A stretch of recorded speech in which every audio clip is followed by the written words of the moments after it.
अस्सलाम वालेकुम।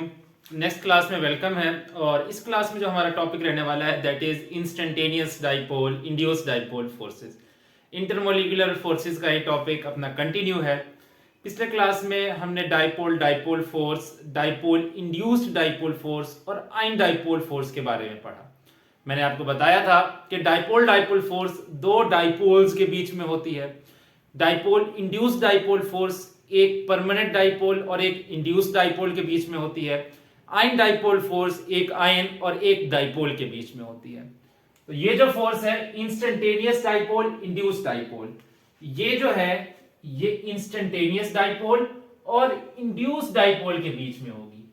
Induced dipole तुम समझते हो कि किसी मॉलिक्यूल में डाइपोल कैसे इंड्यूस होता है, ये मैंने बताया था, सिखाया था पिछले क्लास में। इंस्टेंटेनियस डाइपोल ये नई चीज है, ये क्या होती है इस पर हम इस क्लास में बात कर लेते हैं। ठीक है, देखो पिछले क्लास में हमने जितनी इंटरमोलिकुलर फोर्सेस की बात की, तीन तरह की इंटरमोलिकुलर फोर्सेस की, वो पोलर मॉलिक्यूल्स में होती हैं, पोलर सब्सटेंसेस में, पोलर लिक्विड्स में होती हैं। ठीक है, सब्सटेंसेस ज्यादा बेटर वर्ड है, पोलर सब्सटेंसेस में होती हैं। ठीक है, ये देखा गया है कि जो नॉन पोलर सब्सटेंसेस हैं, मिसाल के तौर पर लिक्विड हीलियम है, लिक्विड हीलियम, वैसे तो हीलियम गैस है, लिक्विड हीलियम या लिक्विड ऑक्सीजन है, लिक्विड ऑक्सीजन या लिक्विड नाइट्रोजन है, लिक्विड नाइट्रोजन। देखो जब ये लिक्विड स्टेट में होती हैं तो लिक्विड स्टेट में मॉलिक्यूल्स के बीच में कुछ ना कुछ फोर्सेस तो होती हैं। हालांकि ये क्या है, ये नॉन पोलर है, ये नॉन पोलर है, ये भी नॉन पोलर है। क्योंकि देखो ना, ये अकेला एक एटम है, ये सेम एटम्स पर मुश्तमिल, ये भी सेम एटम्स पर मुश्तमिल, तो ये लिक्विड स्टेट में कैसे चली जाती हैं ये गैसेस। ठीक है, लाइकवाइज मीथेन है CH4, ये भी एक नॉन पोलर गैस है। तो जब लिक्विड स्टेट में होती है मीथेन तो उसमें इंटरमॉलिक्यूलर फोर्सेस हैं वो कैसे आती हैं। जो आम गैसियस स्टेट में फिर रही होते हैं तो थोड़ी बहुत इंटरमॉलिक्यूलर फोर्सेस तब भी होती हैं, तो वो इंटरमॉलिक्यूलर फोर्सेस कहां से आती हैं और कैसे ये गैसेस लिक्विफाई होती हैं, कैसे इन गैसेस के अंदर इंटरमॉलिक्यूलर फोर्सेस डेवलप होती हैं और कौन सी इंटरमॉलिक्यूलर फोर्सेस यहां पर डेवलप होती हैं।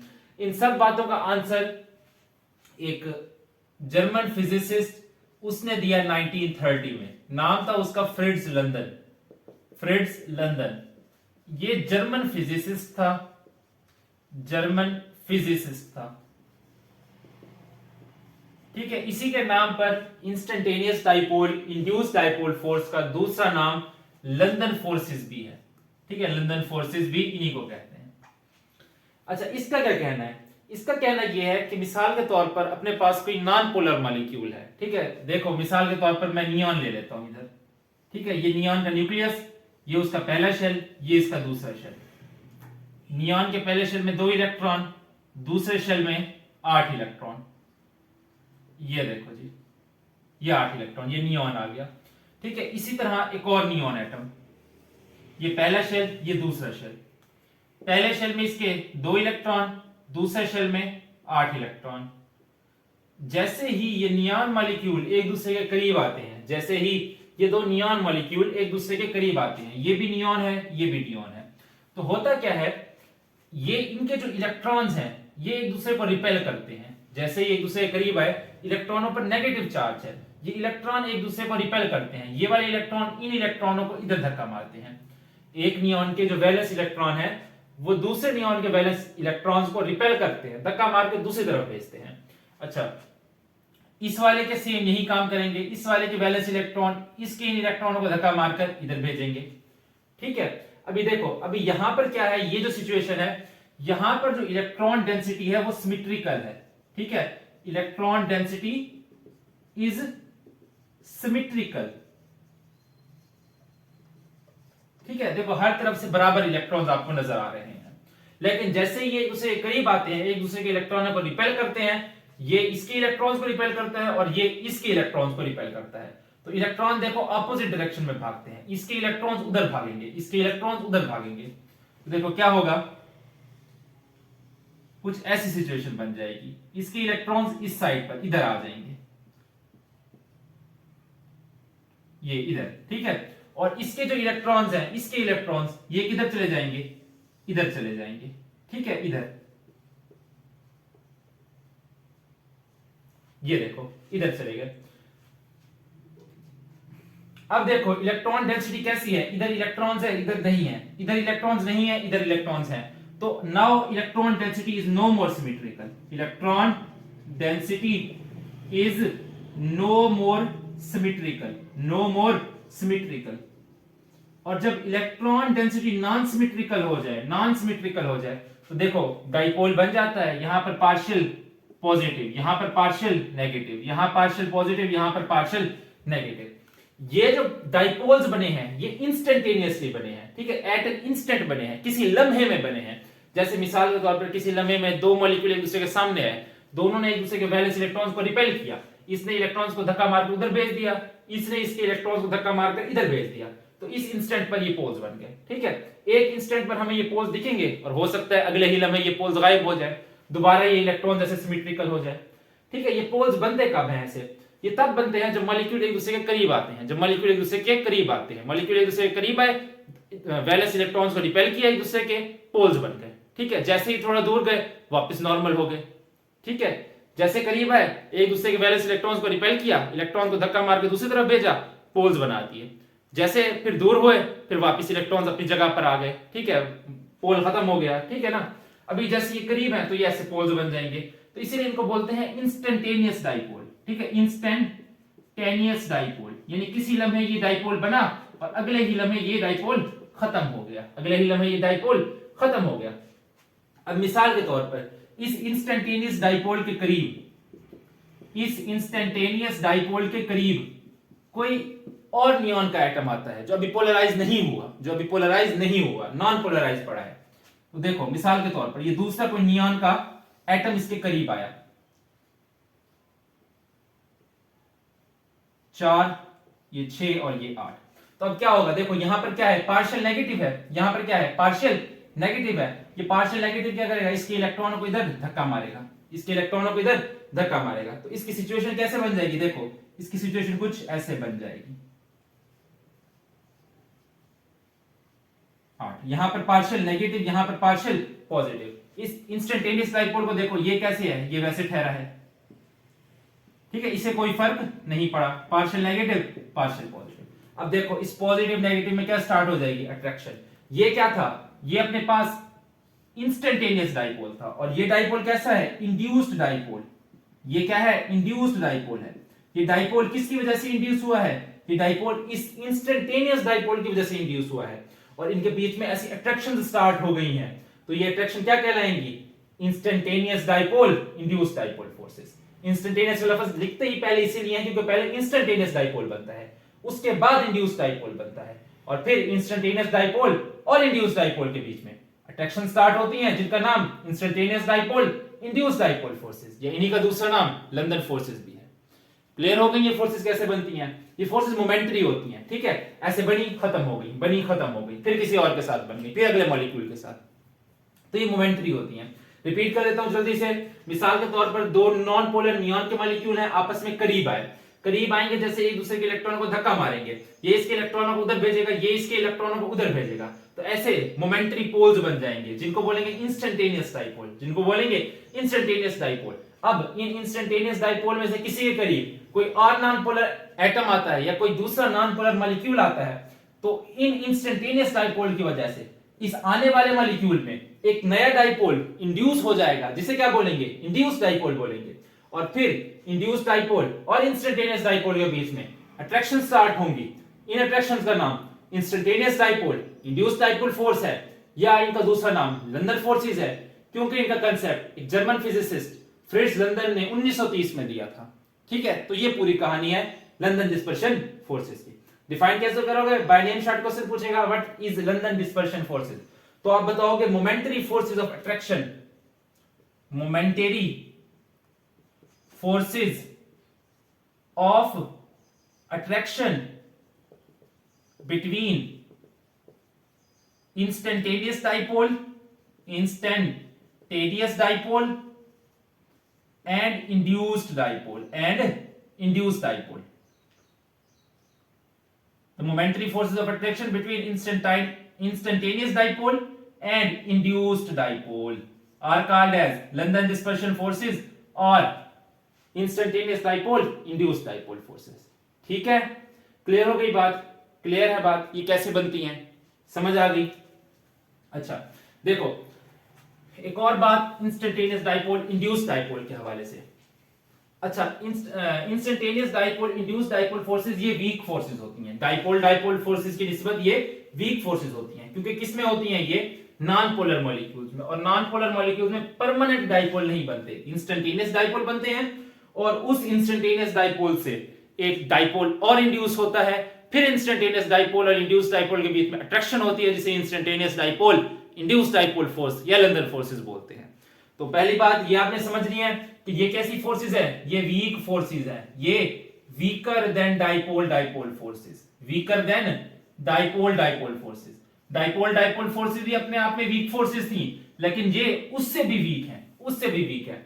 ये जो डाइपोल डाइपोल फोर्सेस थी ये सिर्फ और सिर्फ पोलर मॉलिक्यूल्स में थी, ये सिर्फ और सिर्फ पोलर मॉलिक्यूल्स में थी, जबकि ये जो लंदन फोर्सेस हैं ये present in both polar and non polar molecule, present in both polar and non polar molecule, and non polar molecule, non polar molecule.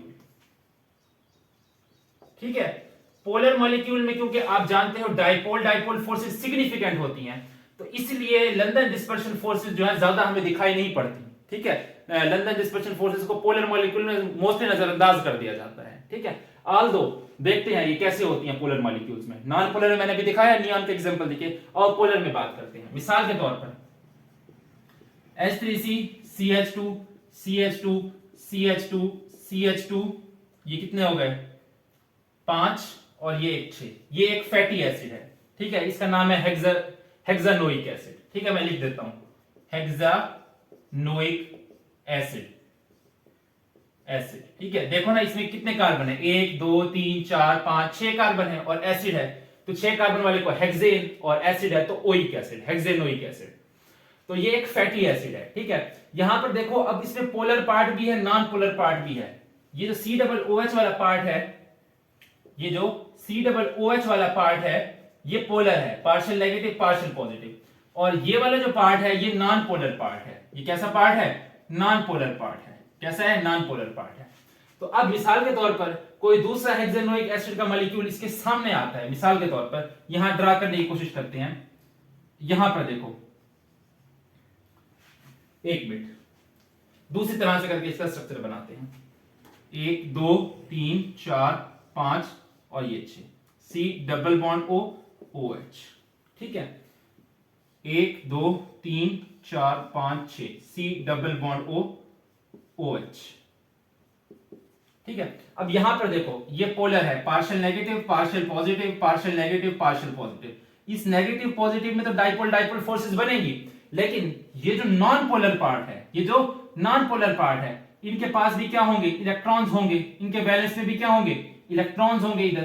तो जैसे ही ये दो नॉन पोलर पार्ट्स एक दूसरे के करीब आएंगे तो एक दूसरे के इलेक्ट्रॉनों को धक्का मार करके दूर भेज देंगे और इंस्टेंटेनियस डाइपोल बनवा देंगे, और इंस्टेंटेनियस डाइपोल बनवा देंगे। ठीक है, और फिर जब ये इंस्टेंटेनियस डाइपोल किसी दूसरे मॉलिक्यूल के पास जाएगा तो उसमें डाइपोल इंड्यूस करेगा, और फिर instantaneous dipole induce dipole forces बनेगी।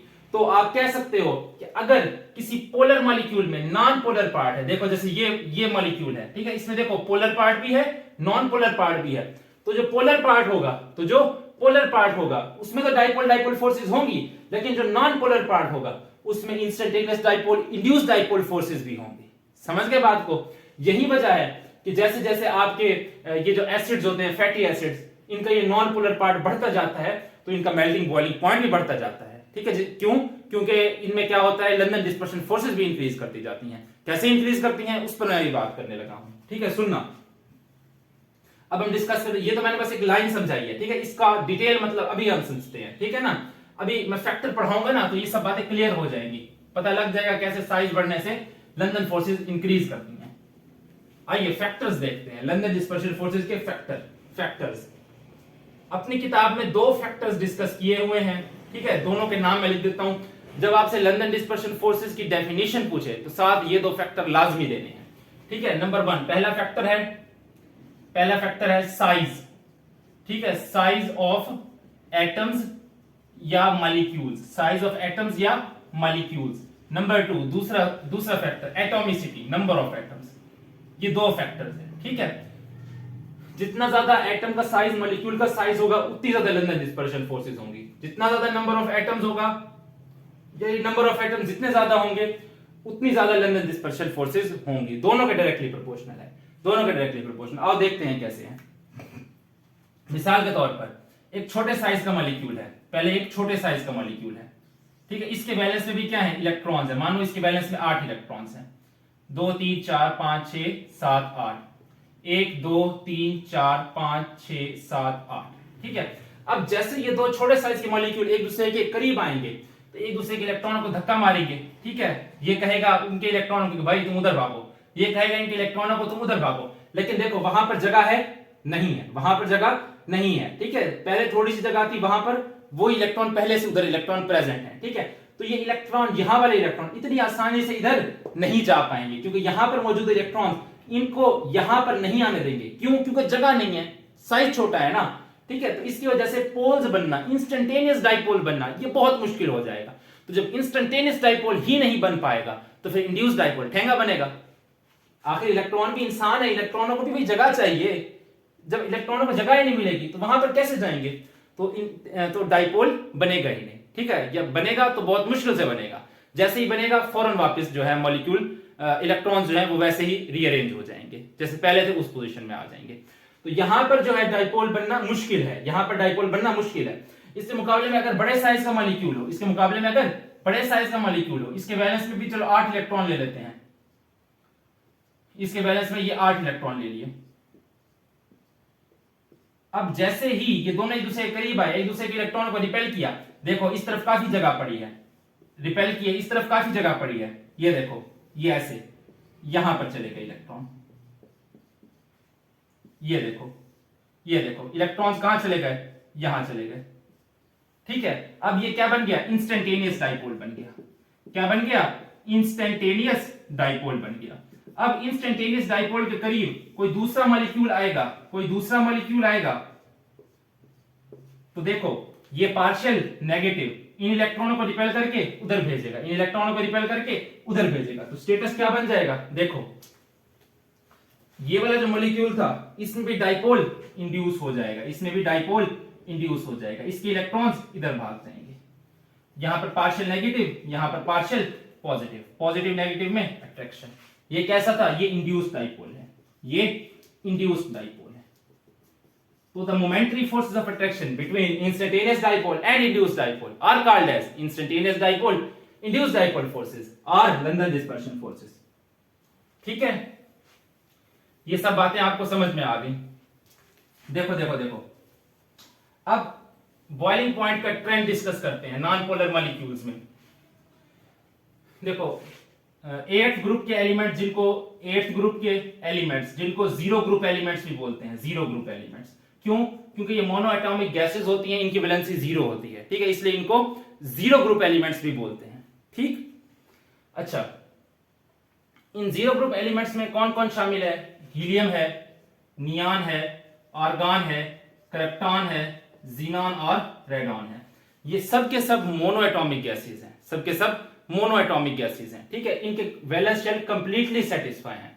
जैसे जैसे आप डाउन द ग्रुप आते हो इनका साइज बढ़ता है। क्यों? क्योंकि नंबर ऑफ शेल्स में इजाफा होता है, नंबर ऑफ शेल्स में इजाफा होने की वजह से इनका साइज बढ़ता है, तो पोलराइजेबिलिटी इंक्रीज करेगी। साइज बढ़ेगा तो पोलराइजेबिलिटी इंक्रीज करेगी, तो लंदन डिस्पर्शन फोर्सेस बढ़ेंगी, ठीक है।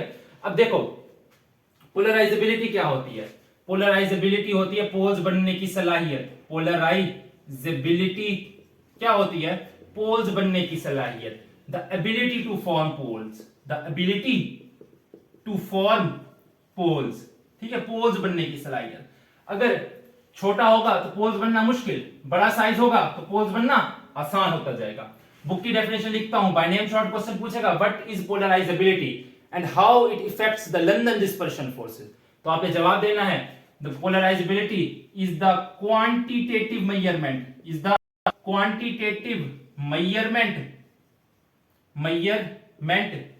to what extent electronic cloud electronic cloud electronic cloud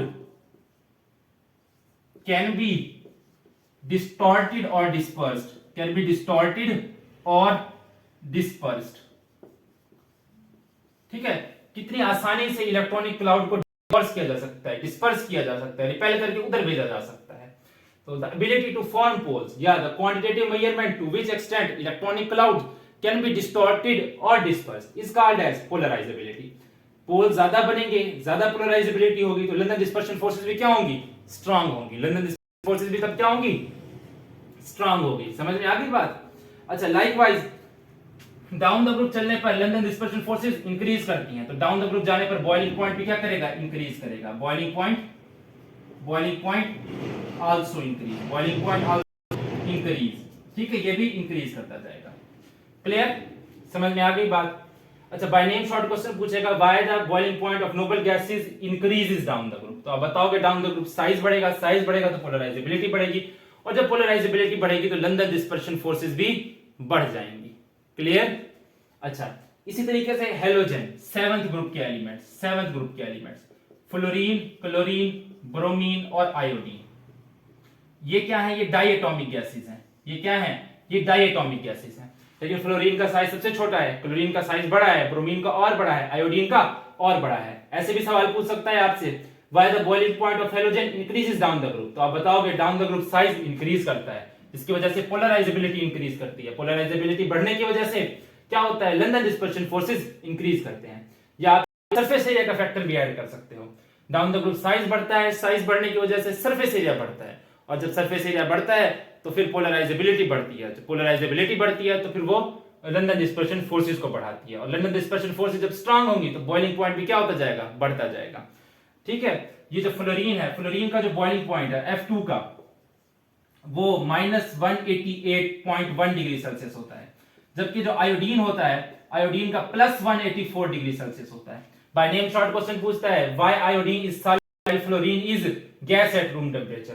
तो आप बताओगे कि iodine has a larger size while fluorine has small size.